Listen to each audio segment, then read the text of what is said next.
다 같이 일어나서 하나님의 말씀 같이 봉독하도록 하겠습니다.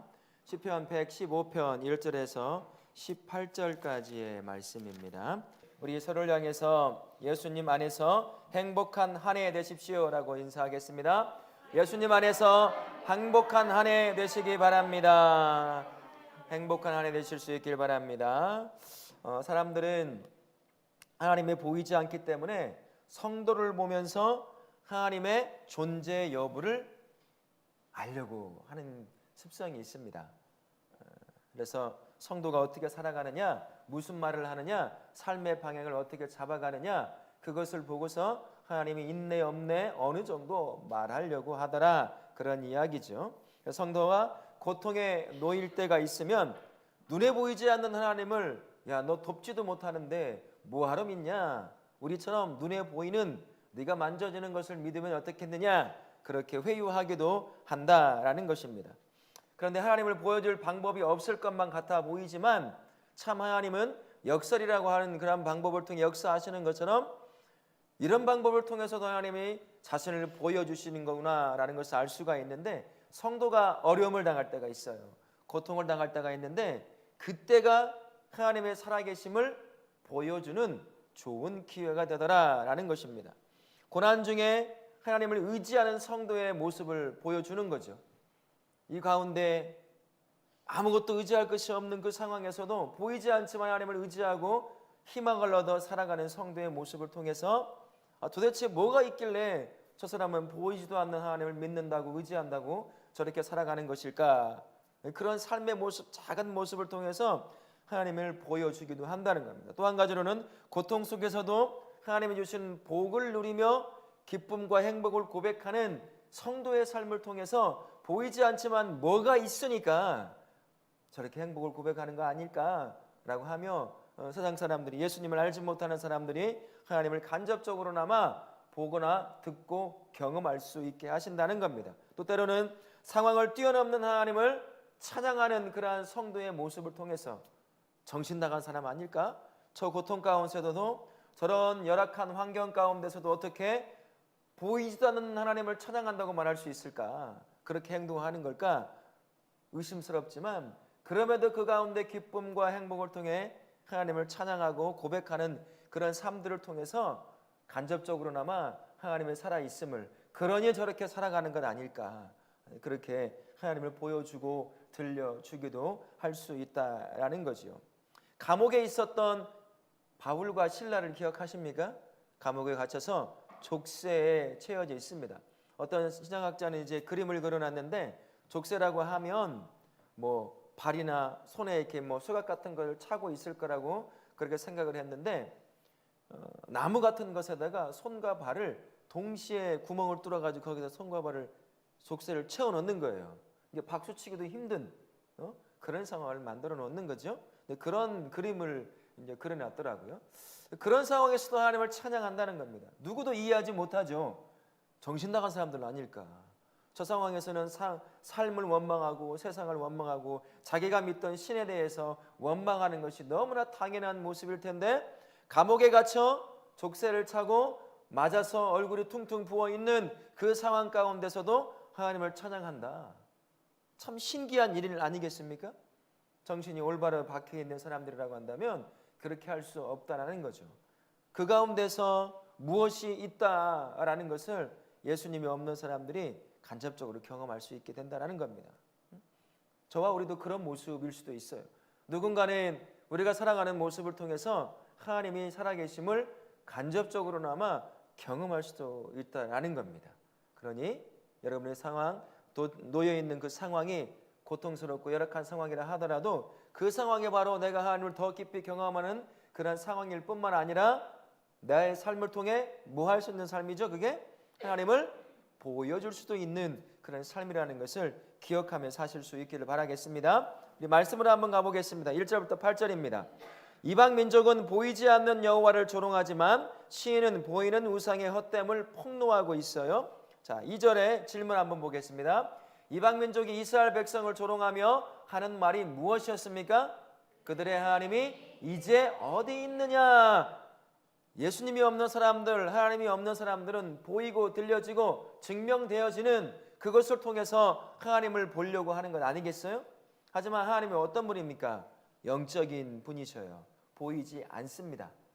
보이는 것만, 들려지는 것만 존재한다고 믿는 사람들에게는 보이지 않고 들려오지 않기에 하나님이 없는 것처럼 그렇게 여겨질 수 있습니다. 하지만 우리가 살아가는 상상에도요, 보이지 않지만 존재하는 게 많아요. 그죠? 보이지 않는 게 있지만 존재하는 것도 정말 많습니다. 그런 것들을 좀 본다면 비록 하나님이 눈에 보이지 않는다 하더라도 굳이 없다라고 말할 이유는 없을 거예요. 안 믿는 사람들이야 보이지 않는 거니까 어쩔 수 없이 그렇게 말한다지만, 그러나 보이지 않는다, 들리지 않는다라는 것만으로도 어떠한 것에 대한 존재 여부를 결정하기에는 굉장히 어렵다는 겁니다. 수학이라고 하는 공식이 있어요. 공식이 보입니까? 안 보이죠? 글씨로 쓰기는 하더라도 보이지 않지만 실제 하는 것을 인간이 이해할 수 있는 숫자와 공식을 통해서 표현하는 거예요. 그죠? 근데 그게 어떤 양상으로 실제로 보여지게 될지 이루어질지는 아무도 모릅니다. 그냥 수학적 공식을 통해서 세상에 움직이는 그러한 규칙을 발견하는 뿐이다라는 거죠. 그러니 보이지 않는다라고 누군가 말한다고 해서 하나님이 있다 없다 말할 수는 없다라는 것입니다. 두 번째 질문 보시면 3절 말씀의 질문이죠. 시인은 이방 민족의 질문에 뭐라고 대답하고 있습니까? 오직 우리 하나님은 하늘에 계셔서 원하시는 모든 것을 행하셨다라고 말합니다. 이건 두 가지 의미가 있는 것 같아요. 하나는 진짜 물리적인 거리를 두고 할 수도 있습니다. 우주라고 하는 그게 경계가 있어요. 근데 우주라고 하는 전체 경계 너머에 또 뭐가 있는지는 아직은 잘 모른다고 천문학자들은 이야기를 하고 천체 물리학자들은 이야기를 합니다만, 그래도 아무리 크고 넓어도 그 경계는 다 있다는 것, 끝은 다 있다라는 겁니다. 그런 의미에서 하나님은 그 모든 것을 창조하신 분이라는 거죠. 그러면 하나님이 물리적으로 계실 만한 곳은 그것을 뛰어넘어 있는 곳에 계실 만할 텐데, 만약에 물리적으로 잴 수 있다고 한다면 사람이 그렇게 갈 수 있겠느냐라는 겁니다. 순수하게 물리적인 거리만을 두고 바라본다고 하더라도 높이 계신 하나님 앞에 우리가 올라갈 수 없고 만날 수 없다라는 거죠. 아무리 좋은 로켓을 만들어 올라간다고 하더라도 행성에서 행성 하나만 가는데도 시간이 얼마나 걸릴까요? 모르죠. 저도 몰라요. 우리 아마 죽어서나 갈 법한 거리가 행성에서 행성 거릴 겁니다. 여전히 보이저우라든지 그런 탐사선은 여전히 달려가고 있어요. 우리 죽고 나서 몇 대가 지나서야 자기들이 탐사할 그 행성에 도착할지 모르겠습니다. 아무리 빠른 것이 있다고 하더라도 우주 끝까지 우리가 살아서 그 하나님을 만나고 증명해 볼 수 있는 그러한 것은 없다라는 의미로도 받아들여도 큰 문제가 없을 것 같아요. 도달할 수 없잖아요. 우리는 그 큰 하나님을 어떻게 우리가 만나 도달할 수가 있겠습니까? 물론 더 큰 의미는 이걸 겁니다. 두 번째 의미겠죠. 우리가 가지고 있는 지적인 능력으로, 영적인 능력으로, 우리의 경험으로는 도저히 하나님을 파악할 수가 없다는 겁니다. 언제나 제가 말씀드리지만 인간의 머리로 하나님을 이해가 된다면 누가 신이겠느냐는 거죠. 내가 이것을 이해하면 뭐 한 사람과 똑같은 거예요. 내가 이걸 컵을 만든 사람과 똑같아요. 내가 하나님을 내 머리로 이해해요. 그러면 그 하나님은 누가 만들어낸 거예요? 내가 만든 거예요. 우리 하나님은 내 머리로 이해가 안 됩니다. 내 영의 능력으로 파악할 수가 없어요. 그만큼 영적으로 멀리 계신 분일 수도 있지만 사실은 나와 함께 하기도 하시는 거죠. 하나님이 보셨을 때는 가장 가까이 있는 것입니다. 우리는 작고 연약한 존재나 멀리 느껴지는 것뿐이겠죠. 그래서 하나님을 보이는 대로, 느껴지는 대로 다 파악할 수 없다라는 거예요. 그것을 알아야 한다라는 거죠.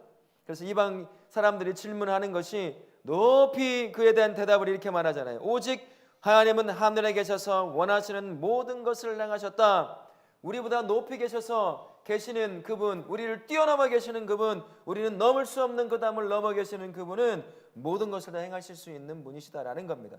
보이지 않아도 존재할 수 있는 유일한 하나님, 그분이 우리가 믿는 하나님이에요. 보이지 않아도 존재할 수 있어요. 우리는 보여야만 존재한다고 믿지만 우리 하나님은 보이지 않아도 존재할 수 있는 유일한 신이 바로 하나님이시다라는 겁니다. 십적인 표현으로 요래하는 거죠. 하나님을 어떻게 우리가 가지고 있는 작은 언어를 가지고 다 표현할 수 있겠습니까? 우리가 느끼는 삶의 문제도 우리의 언어로 표현하지 못할 때가 정말 많아요. 고통스러울 때 여러분 진짜 고통스러운 걸 표현할 때 우리가 언어로 표현하는 거 보셨나요? 이런 말도 있잖아요. 말로 다 할 수 없는 고통. 정말 그 고통 앞에서 우리가 그 고통을 어떻게 표현하세요? 아이고 아파라, 아이고 아파라. 그 정도 말할 정도면 어느 정도 아픈 거예요? 살만한 거예요. 덜 아픈 거예요. 진짜 아프면 어떻게 할까요? 어떻게 해요? 악소리도 안 나와요. 악소리도 안 나오고 신음소리조차도 내기도 힘들 때가 있어요. 그건 육신적 고통도 마찬가지고 심리적 고통도 마찬가지입니다. 어머니들 어떻게 했을까요? 고통스러울 때 자식을 먼저 떠나보내는 그런 아픔을 당한 부모가 있다고 생각해요. 어떻을까요? 저는 저희 엄마를 기억나요. 누는데 눈물도 하나 안 나. 소리도 안 내요. 어떻게 한 줄 아세요? 그냥 가슴만 쳐요. 우리가 가지고 있는 언어를 가지고 내가 겪는 감정의 표현을 제대로 표현 못해요. 시편 저자가 지금 전능하신 하나님을 표현하는 게 가장 그분을 가장 높이 표현할 수 있는 게 뭐가 있을까 했을 때 높이 계셔서 도달할 수 없는 그분, 이 당시에 비행기도 없던 때에 하늘 높이 계셨다라고 한다면 그만한 능력 있는 분이다라는 표현 아니겠습니까? 그게 하나님이라는 거예요. 지금 그렇게 표현했을 뿐이라는 겁니다. 우리 하나님은 비록 내 머리와 내 가슴으로 느껴지고 이해가 되지 않는다 하더라도 그 하나님은 여전히 계시고 우리는 그렇게 다 파악할 수가 없어요. 그래서 하나님이십니다. 그래서 우리가 의지할 수가 있는 거예요. 내가 이해하고 내가 파악할 만한 것 의지하는 사람 있습니까? 그가 나를 의지하겠죠. 내가 너를 다 알아. 그러면 누가 의지합니까? 알고 있는 사람을 모르는 사람이 의지하게 돼 있는 거잖아요. 그런 것입니다. 그러니 내 머리로 이해 안 된다고 하나님이 있다 없다 쉽게 말할 수 없다라는 거죠. 4절부터 8절까지 질문 한번 봅니다. 시인이 폭로하는 우상의 실상은 무엇입니까? 같이 사람이 만들어 생명이 없고 무능하기 때문에 우상을 만들고 의지하면 그 우상과 같이 된다라고 말합니다. 우상은요, 하나님을 대신할 수 있는 모든 것들이 우상입니다. 보이는 것과 보이지 않는 것, 뭐든지 사람은 우상으로 만들 수 있음을 항상 기억하십시오. 보이는 것과 보이지 않는 것, 어떤 사람은 정치적 신념, 보이지도 않는 그 신념에 목숨을 내놓습니다. 인생을 다 걸어버려요. 이 땅에도 그런 사람은 어렵지 않게 볼 수 있습니다. 집이 완전히 망할 때까지 정치적 권력에 빠져서 헤매는 사람도 선거철만 되면 눈에 띄게 드러나요. 그 사람은 못 벗어납니다. 그게 우상인 거죠. 자식이면 목숨도 내거는 사람이 있지요. 사랑이라는 이름 아래. 근데 우상처럼 되어 있는 자식이 있어요. 우상이 되어 있는 자식. 자식도 우상이 됩니다. 돈과 명예와 권력만 우상이 되는 것이 아니라 뭐든지 사람은 우상을 만들 수 있어요. 누구에서 시선이 벗어나면 그렇게 될까요? 하나님에게서 시선이 벗어나면 우리는 어쩔 수 없이 비록 죄로 인해 깨진 하나님의 형상을 가지고 있지만 그럼에도 나보다 뛰어난 신을 갈망할 수밖에 없어요. 그렇게 만들어졌기 때문이에요. 그런데 하나님은 내 눈에서 사라져요. 그러면 하나님을 대신할 것들을 반드시 찾습니다. 나는 신을 안 믿어요. 종교적이지 않아요. 그 사람은 신을 안 믿는 게 종교예요. 신이에요. 무신론이 신입니다. 그 얘기예요. 누구나 다 믿고 살아가요. 하나님이 안 보이면 반드시 채워 넣게 되어 있다라는 거죠. 오늘 시편 저자는 정확하게 얘기합니다. 우상은 다 사람이 만든 거라고. 눈에 보이는 것만 사람이 만들겠습니까? 사상, 이론, 모든 것도 사람이 물론 찾아내는 것도 있겠지요. 그러나 그것을 믿으면 그게 다 신이 된다는 거예요. 하나님보다 앞서는 것, 하나님을 대신하는 것, 모든 게 우상이 될 수 있음을 기억하십시오. 성도는 괜찮다. 아니요, 전혀 그렇지 않더라고요. 성도도 똑같아요. 종교인으로 삶을 살아가잖아요. 그러면 똑같이 신을 만들어요. 하나님이 아닌. 제가 말하는 종교는 이런 거예요. 여러분 많이 들어보셔서 아시잖아요. 종교적 절차, 종교적 기독교 안에서 행하고 있는 그 삶의 절차를 잘 쫓아가면 하나님을 잘 믿는다고 생각하는 착각에 빠져요. 그러나 실제 삶에서는 하나님과 동행하지 않아요.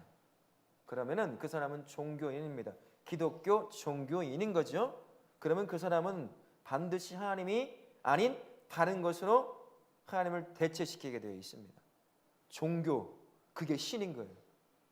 불편하고 답답하고 꺼림칙하니까 예배를 드리는 거죠.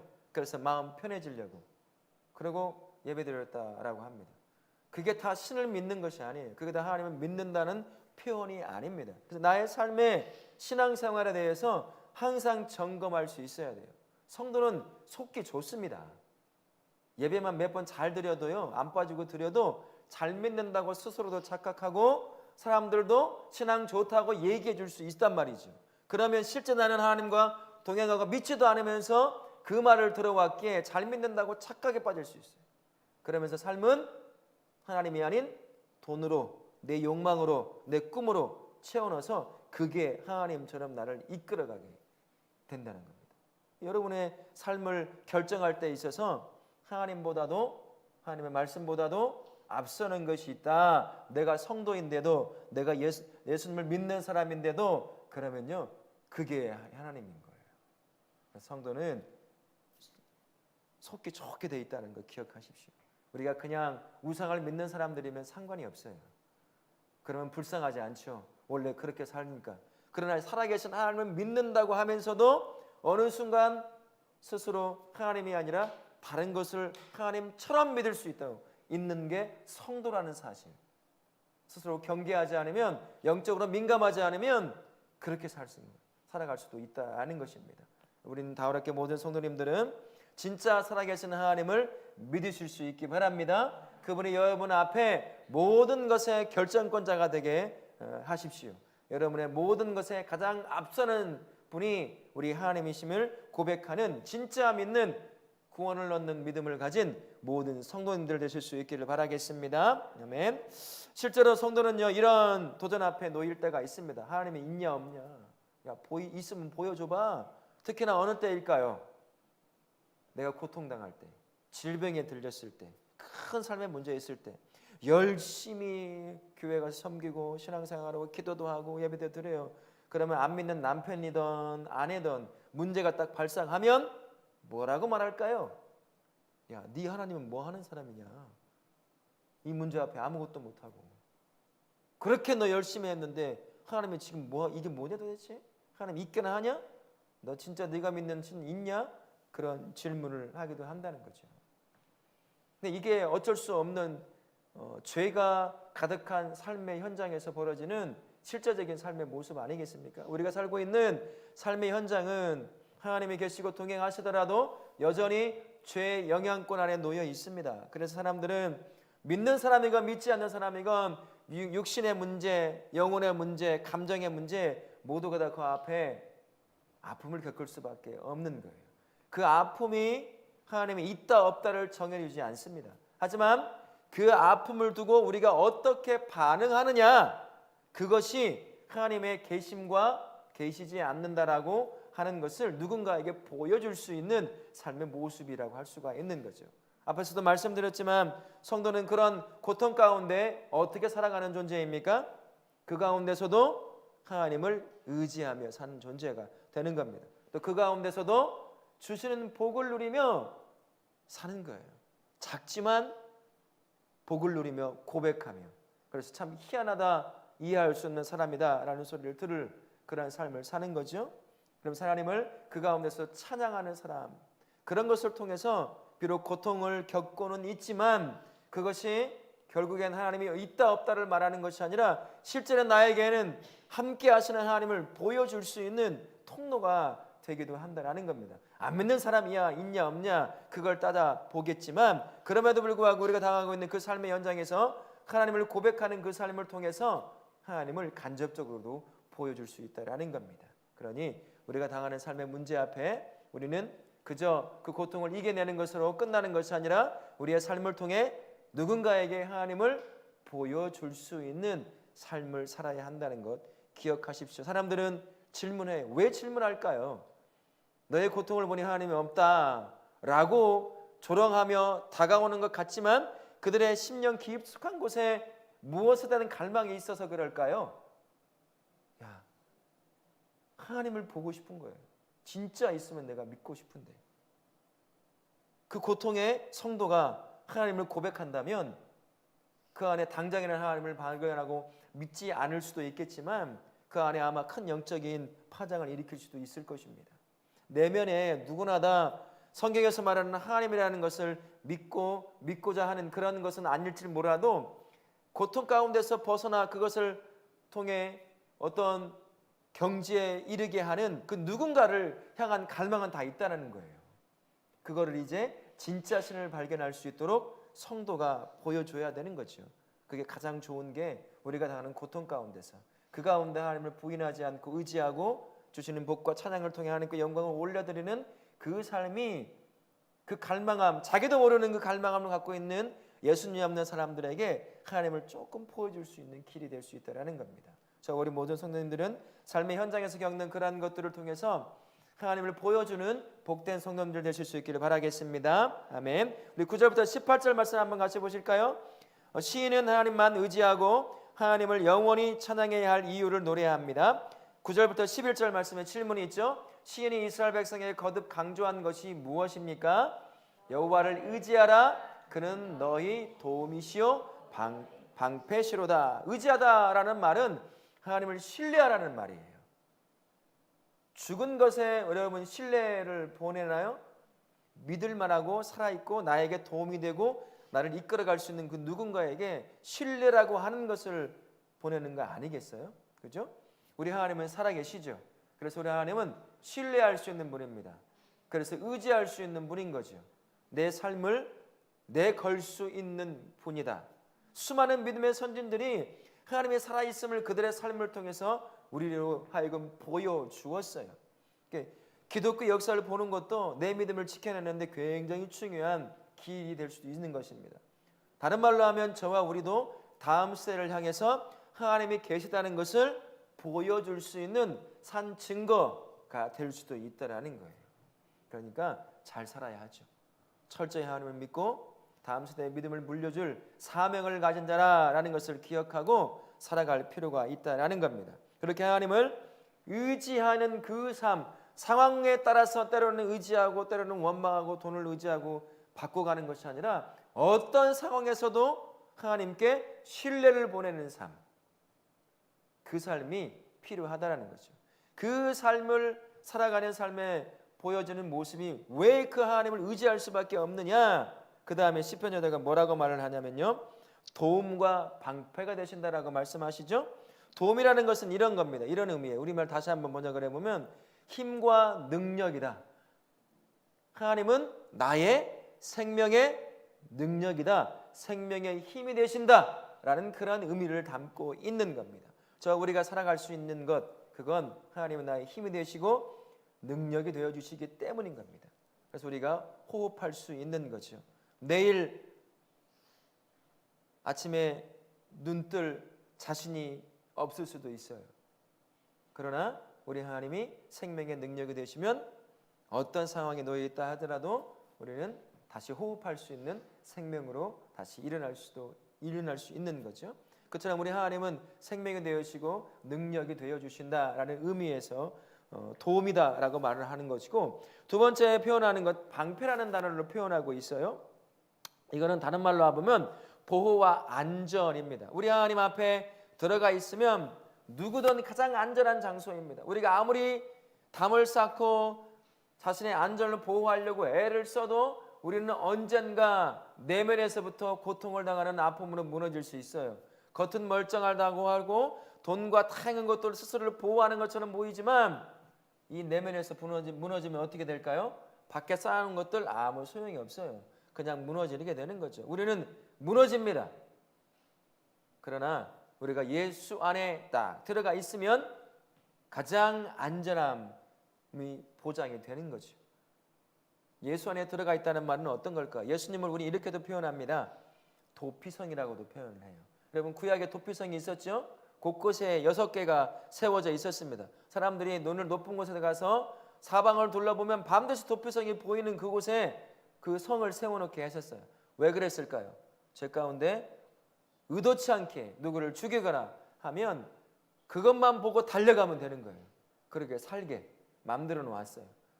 자기도 모르는 사이에 뭘 하다가 의도치 않게 상처를 입히거나 살인을 했다면 변호할 수 있는 기회도 주어져야 되니까요. 잡히면 눈에는 눈, 이에는 이, 그게 살아있던 때였기 때문에 죽을 수도 있으니까요. 그래서 도피성을 딱 세워놔서 그것만 보고 뒤에 안 돌아보고 무조건 뛰게 하는 겁니다. 들어가면 사는 거예요. 그것처럼 예수 안에 딱 들어가면 저와 우리의 삶은 보장이 되는 것입니다. 이제 누구도 나의 생명을 앗아갈 수가 없어요. 물론 연약한 육신, 이 육신의 생명은 다합니다. 그러나 나중에 부활 때는 살아나겠지요. 그것 빼고는요, 예수 안에 있게 되면 우리의 영원한 생명은 누구도 뺏어갈 수가 없어요. 도피성을 뚫고 들어올 자가 아무도 없습니다. 완벽한 도피성이신 예수님이 계시기 때문이에요. 그 안에 들어가는 자, 그 어떤 것도 그에게서 생명을, 그에게 소망을 앗아갈 수가 없어요. 가장 안전한 곳이 예수 안에 있는 곳입니다. 육신의 죽음을 앞에 두고 있다 하더라도 예수 안에 있는 자가 웃을 수 있는 이유가 바로 거기에 있는 거죠. 육신을 벗으면 육신이 주지 못한 영원한 생명이 이제 나에게 주어질 걸 알기에 예수 안에 있는 자는 그때도 즐거워하고 찬송할 수 있는 겁니다. 그러니까 장례식장 가서 찬송하고 하면 예수 없는 사람들이 희한하게 보는 거예요. 울고 떼를 쓰고 난리를 쳐야 되는 게 장례식장 아닙니까? 살아있을 때 잘했어야 되는데 살아있을 때 못한 사람들이 더 그러잖아요. 안 그럴 수도 있지만. 그런데 장례 예배를 드리는 교회 성도들은 찬송도 합니다. 저는 외할머니 소천하셨을 때도 별로 그렇게 눈물은 안 흘렸어요. 굉장히 좋아하고 맡겨 살 할머니가 키워주기도 했는데도 다시 만날 소망이, 그래서 소망이 있어서 그렇게 했는데 외삼촌이 안 믿었어요. 예수님은 혼났어요. 그래서 이 장례식장에 묻고 있다고. 물론 껄껄거리며 웃은 건 아닙니다만 다시 만날 소망이 있으면 그러는 거죠. 예수 안에 있다는 것이 그런 거 아니겠어요? 그런 차이가 확연하게 나는 거잖아요. 예수 안에 있는 게 바로 안전합니다. 방패되어 주시는 거예요. 도움되어 주시는 것입니다. 여러분, 그러니 언제나 예수 안에 있길 바랍니다. 그래야 내가 당하는 여러 가지 육체의 질병과 아픔, 마음의 고통에서도 충분히 이길 수 있는 능력이 되는 것입니다. 그러니 우리는 모두 예수 안에 언제나 머무르시는 성도님들 되실 수 있길 바라겠습니다. 두 번째 12절부터 15절에 시인은 하나님과 이스라엘 백성의 관계를 어떻게 설명합니까? 같이 읽습니다. 하나님은 이스라엘 백성에게 복을 주시는 분이고 그들은 천지를 지으신 여호와께 복을 받은 자들이라고 설명하고 있습니다. 하나님은 살아계시기 때문에 복을 줄 수 있으십니다. 죽은 자들은 복을 못 주죠. 죽은 우상은 복을 줄 수 없어요. 왜 하나님은 복을 줄 수 있느냐? 그분은 살아계시기 때문입니다. 그리고 그분 자체가 복의 근원이시기 때문에 자신의 백성을 향해서 언제나 복을 주시는 분, 주기를 원하시는 분이시다라고 할 수가 있는 겁니다. 그래서 자신의 백성은 저와 우리 같은 사람들은 그 하나님 주시는 복을 언제나 누리며 나눌 수 있는 그러한 삶을 살게 되는 것이죠. 하나님이 주시는 복은요, 사람의 위치, 가진 것, 능력 그런 것과 상관이 없습니다. 그냥 하나님을 의지하는 백성이라고 한다면 언제나 하나님 주시는 복을 누릴 수 있어요. 내가 뭘 잘해야 열심히 예배도 잘 드리고 뭐 봉사도 잘하고 뭣도 잘하고 해야 하나님 우리에게 복 주신다. 그렇게 하니까 복 주시는 게 아니에요. 백성이니까, 필요하니까, 자녀이니까 복을 주십니다. 사람은 조금 다르긴 하죠. 그래도 부모의 입장에서 자녀들을 조금 생각해 보면 알아요. 자녀들이 좀 잘한다고 더 사랑하고 조금 못한다고 덜 사랑하는 건 아니잖아요. 물론 열 손가락 깨물어서 조금 더 아프고 조금 덜 아픈 손가락은 있기 마련입니다만 인간의 한계죠. 그래도 우리가 그걸 통해서 조금 가늠해 볼 수 있잖아요. 하나님은 자신의 자녀를 향해서 어떤 조건을 가지고 복을 내려주시는 분이 아니라는 겁니다. 왜 우리가 봉사합니까? 왜 우리가 섬기죠? 복 받으려고 봉사하고 섬깁니까? 그거 우상 성경과 똑같아요. 왜? 그러면 왜 성도는 하나님을 향해 섬기고 봉사하고 할까요? 날 향해 주신 은혜와 구원의 은혜가 너무 기쁘고 즐겁고 행복하니까, 감사하니까 하나님 앞에 내가 가지고 있는 작은 것들을 드림으로 말미암아 하나님을 기쁘게 하고 싶은 거죠. 그래서 섬기는 거예요. 그러니 상황에 따라서 그만두고 포기하고 그러지 않습니다. 우리 교회 연말쯤 모든 교회가 똑같이 겪는 거예요. 지난번에 한 말씀드렸지만 연말쯤 11월 달쯤 되면 벌써 이제 슬슬 그만둘 생각을 하잖아요. 섬김에 대해서. 그런 사람들 참 많아요. 그러면 안 됩니다. 우리는 날 향해 주신 은혜를, 하나님이 주신 그것을 누릴 뿐만 아니라 섬김을 통해서 감사를 표현하는 그런 사람이죠. 복 받으려고 하는 것은 우상을 섬기는 거다라는 것을 기억하시길 바랍니다. 우리 17, 18절 한번 보겠습니다. 시인이 확신하는 것은 무엇입니까? 죽은 자는 찬양할 수 없지만 이스라엘은 영원까지 성숙할 것이라고 확신한다. 하나님은 피조물의 찬양을 받기에 합당하신 분이십니다. 근데요, 하나님은 존재 그 자체가 스스로 찬양받는 분이에요. 내가 찬양해야 찬양이 필요해서 받는 분이 아닙니다. 우리 하나님 나 같은 것 필요 없어요. 내가 찬양하는 것 아무 소용 없습니다. 그것을 받아야 존재하시는 분이 아니에요. 스스로 존재하며 찬양받으시는 분입니다.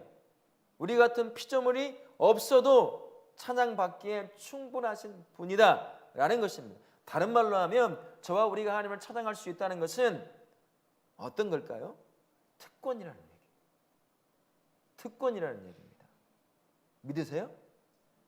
그래서 이 앞에 서는 게 부담을 넘어서야 되겠죠. 특권을 받은 자가 특권을 받은 자가 하나님을 찬양하는데 그 부담이 두려워서 특권을 내려놓는다? 대통령이 장관 세워준다는데 내려놓겠어요? 월급 배로 준다는데 그 특권 주겠다는데 포기할 분 계셔요? 그런 건 포기하지 않잖아요. 우리도 마찬가지예요. 하나님을 찬양할 수 있다는 건 내가 필요해서 네 찬양이 나는 반드시 받아야 돼. 그래야 내가 존재할 수 있어. 그래서 우리에게 찬양하게 하시는 게 아닙니다. 네가 드리는 찬양 나 없어도 나 스스로 찬양 받지만 네가 내 백성이고 네가 그 부족한 그 박자도 틀리고 음도 틀리고 빠르기도 하고 뭣도 다 틀리는 거 알지만 네가 날 사랑해서 부르는 그 찬양 나는 그게 너무나 행복해. 그러니 내가 너에게 찬양할 수 있는 기회와 특권을 주는 거야. 이게 하나님 우리를 향하여 주시는 겁니다. 찬양이라고 해서 무조건 노래만을 말하는 건 아니지만 그러니 우리에게 주신 특권이라는 것을 기억하시고 주어진 것이 있다면 기쁨으로 드리는 거예요. 그러니 이 특권을 포기하는 어리석음을 결정하지 않는 우리 모든 성도님들 되실 수 있기를 바랍니다. 한 가지 더 말씀드리면 송축한다는 말을 쓰잖아요. 이게 원래는 똑같아요. 주어가 무엇이냐에 따라서 송축이 되기도 하고 복준다라는 단어로 바뀝니다. 영어로 하면 bless라는 단어예요. 하나님께서 주어가 돼서 우리를 향해 bless한다는 건 우리에게 뭐 주신다는 거죠? 복을 주신다는 얘기고 우리가 하나님을 bless한다는 건 어떤 의미예요? 이게 하나님의 복 주신 하나님께 감사한다는 표현이에요. 송축이라는 단어를 그렇게 표현했어요. 똑같은 단어로 주어가 어느 것이냐에 따라서 다르다는 거죠. 복 주신 하나님에게 우리에게 할 수 있는 그건 뭐냐? 감사입니다. 여러분 누리고 있는 복이요, 입으로 고백될 수 있는 게 바로 감사라고 하는 것입니다. 이 2025년도에는 그 어느 때보다 내가 그리고 우리 성도가 누리고 있는 그 어떤 복, 그 복이더라도 그것을 가지고 하나님 앞에 감사함으로 올려드리실 수 있는 우리 모든 성도가 되실 수 있길 바라겠습니다. 하나님은 당신을 의지하는 백성에게 복 주신다고 말씀하셔요. 신분이나 가진 것, 능력에 따라서 복을 주시는 것이 아니라 하나님을 의지하는 백성이면 모두에게 복을 주시는데 그게 돈과 명예와 권력에 갇혀 있지 않다는 겁니다. 우리 색깔 있는 부분을 보면 도움과 방패로 되어 있어요. 하나님께서 우리에게 주시는 복 중에 하나가 가장 중요한 복이 도움이 되시고 방패가 되어 주신다라는 복입니다. 내가 이 땅에서 하나님 주신 도구로 주신 것들 많이 쌓아보세요. 열심히 쌓아보십시오. 하지만 그것을 막아주고 무너지지 않도록 빼앗기지 않도록 방어해 줄 수 있는 그 무엇이 없다면 소용이 있겠습니까? 한 번에 무너져 버리면, 한 번에 빼앗겨 버리면 끝나는 거죠. 아무리 수조원의 자산을 쌓는다고 하더라도, 최고의 높이의 지위에 올라간다 하더라도 내 몸 하나 무너지면 그거 아무 소용 없잖아요. 끝나는 거 아니겠습니까? 돈을 쌓아놓고 있어도 끝나는 거죠. 그것을 도움으로 방패처럼 우리를 지켜내시는 분이 계시지 않다고 한다면 아무리 모든 것을 가지고 있다고 해도 소용이 없는 거죠. 그래서 그런 의미에서 본다면 하나님의 도움과 방패라고 하는 것만큼 우리에게 큰 복이 없는 겁니다. 그런 우리가 눈에 보이는, 우리가 언제나 바라는, 복하면 떠오르는, 머릿속에 기억되는, 그려지는 그런 복보다도 하나님은 나를 향해 도움이 되시고 나를 향해 방패처럼 나를 보호해 내시는 그것이 가장 큰 복이라는 것을 기억하시고 올 한 해 여러분이 갈구할 수 있는 그런 복은 바로 하나님의 도움이요 하나님의 방패 되심을 그 복으로 간구하시는 우리 모든 성도님들 되실 수 있기를 예수님의 이름으로 축원합니다. 우리 성도가 누리는 복은요 세 가지로 아마 오늘 말씀을 통해 나눠볼 수가 있을 것 같아요. 하나는 하나님을 알고 하나님을 의지하는 것. 언제 우리가 하나님을 알았겠어요? 그죠? 하나님을 알지 못했던 때가 있었잖아요. 그래서 우리가 하나님을 알게 됐습니다. 그분이 살아계신 진짜 신이라는 것을 알게 되어서 이제 내 인생을 온전히 의지할 수 있어요. 이것만큼 우리에게 복된 게 어디 있습니까? 우리 이 땅에서 몸이 끝나도 우리는 영원한 천국에 들어갈 수 있다는 것 보장된 것 아닙니까? 이게 우리가 가장 큰 복이고요. 두 번째는 우리 하나님이 신처럼 우상처럼 나를 학대하고 내 것을 가져가려고 하는 그러한 우상이 아니라 살아계신 하나님으로서 나의 삶을 도와주시고 방패가 되어주신다는 것, 이게 우리가 누릴 수 있는 복 아니겠느냐는 거죠. 또 한 가지로는 우리가 하나님을 찬양할 수 있는 조건 아무것도 없습니다. 능력도 없죠. 그런데도 우리가 하나님을 찬양할 수 있게 되었어요.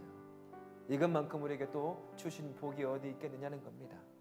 그저 이 땅에서 말하는 돈과 권력과 건강과 뭐 잘 살고 잘 되는 것, 성공, 거기에 여러분의 복을 가둬놓지 마시고요. 그걸 뛰어넘어서 그것을 가치 있게 만들어주는 하나님이 주시는 진짜 복, 우리가 하나님을 알고 그분을 의지하며 그분 안에서 도움과 방패됨의 은혜를 누리고 있다는 것, 그 은혜에 감사해서 하나님을 감히 찬양할 수 없는 죄인된 존재가 하나님을 찬양할 수 있다는 것, 그게 우리가 최고로 감사의 고백을 할 수 있는 감사가 복이 아닐까 하는 생각이 듭니다. 올 한 해 여러분들 삶에서 이런 복이 풍성하게 경험되어지는 복된 성도님 되실 수 있기를 예수님의 이름으로 축원합니다. 아멘.